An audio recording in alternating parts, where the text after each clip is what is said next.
साथियों नमस्कार। ये विभाज्यता के नियम है जो कि गणित में हर क्लास के विद्यार्थियों के लिए बहुत ही इंपॉर्टेंट है। अभी पिछले वीडियो में हमने 1 से लेकर 10 तक के विभाज्यता के नियम देखे थे। आज हम 11 से विभाजन का नियम देख रहे हैं। तो 11 से विभाजन का नियम इस प्रकार है, इकाई से विषम स्थान वाले अंकों का योग करना है। कोई भी संख्या लिखी है और उसके विषम स्थान वाले अंकों का योग करना है तथा सम स्थान वाले अंकों का योग करना है और दोनों योग फलों का अंतर 0 या 11 का गुणज होना चाहिए, तो वह मूल संख्या भी 11 से विभाजित होती है। इसे हम एक उदाहरण से समझेंगे। मान लीजिए हमारे पास ये बहुत बड़ी संख्या है, इसे हम बिना भाग दिए कैसे जानेंगे कि ये 11 से विभाजित होगी अथवा नहीं होगी। तो जैसा कि हमने बताया कि इकाई मतलब इस तरह से विषम स्थान के अंक है 0, 2, 8, 4 और 2, इनका योग 16 होता है। इसी प्रकार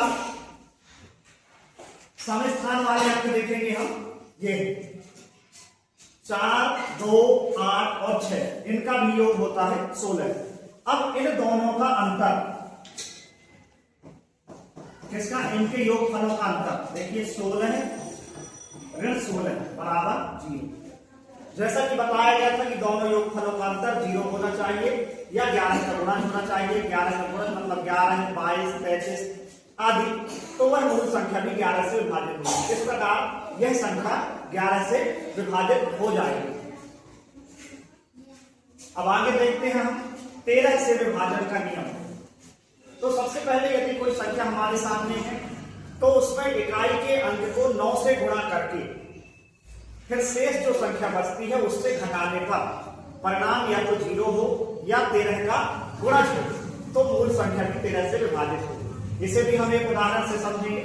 मान लीजिए हमारे सामने ये संख्या है 884। अब इसमें इकाई का अंक कितना है 4, तो 4 को 9 से गुणा करना है, तो 4 गुणा 9 कितना हो गया 36। अब 4 को यदि हम छोड़ दें तो संख्या हमारे सामने बची कितनी 88। 88 में हमको 36 को घटाना है,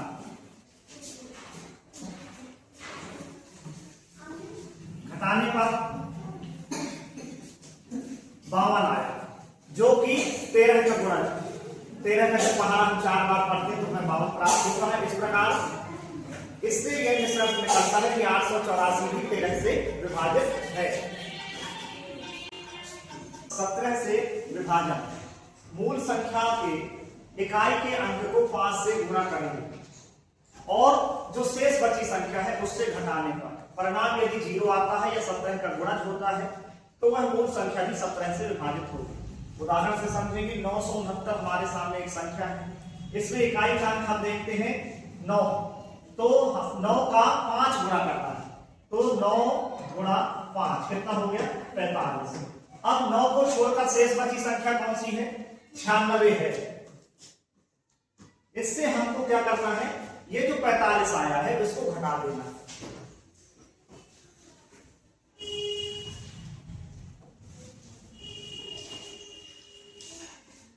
ये देखिए 51 आया, 17 के पहाड़े में 51 आता है। जब हम 3 बार पहाड़ पढ़ते 17 का तो 51 आता है। इस प्रकार ये जो 969 है वह 17 से विभाजित हो जाएगा। विभाजन का नियम, मूल संख्या के इकाई के अंक को दुगना करके शेष बची संख्या में जोड़ेंगे तो परिणाम 19 या 19 का गुणज होना चाहिए, तो वो जो संख्या है वो 19 से विभाजित होगी। उदाहरण से समझेंगे 4864 संख्या, इसमें इकाई का अंक 4 है, इसका हमको दुगना करना है। 4 का हमने दुगना कर दिया, कितना हो गया 8 हो गया। अब 4 को छोड़कर शेष बची संख्या क्या है 486 है, इसमें हमने 8 को जोड़ दिया, कितना हो गया 494। अभी ये बड़ी संख्या है। अब हम इस प्रक्रिया को पुनः दोहरा देंगे, इकाई के अंक का दोगुना कर देंगे, तो 4 का दोगुना कितना हो जाएगा 8 और शेष बची संख्या क्या बची है 49, तो 49 में हम 8 को जोड़ देंगे, ये देखिए 57। 57 19 का पहाड़ा जब हम 3 बार पढ़ते हैं तो 57 प्राप्त होता है। इस प्रकार हम देखते हैं कि यह संपूर्ण संख्या 19 से विभाजित हुई।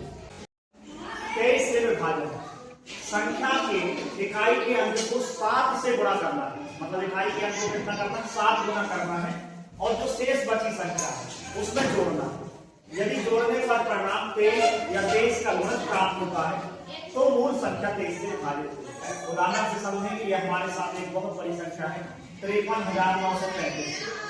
क्या यह 23 से विभाजित होगी? तो हम इस नियम के द्वारा इसे समझेंगे। इकाई के अंक को 7 से गुणा करेंगे। इकाई का अंक कितना है? 5, तो 5 गुणा 7 कर दिया, कितना हो गया? 35। और शेष बची संख्या ये है, कितनी है? 5, 3, 9, 3। इसमें हम 35 को क्या कर देंगे? जोड़ देंगे। जोड़ दिया, 5, 3, 8, 12, 4 और 5। अभी बड़ी संख्या है, हम इस प्रक्रिया को पुनः दोहराएंगे। इकाई का अंक है 8 का हम 7 गुणा कर देंगे, कितना हो जाएगा? 56।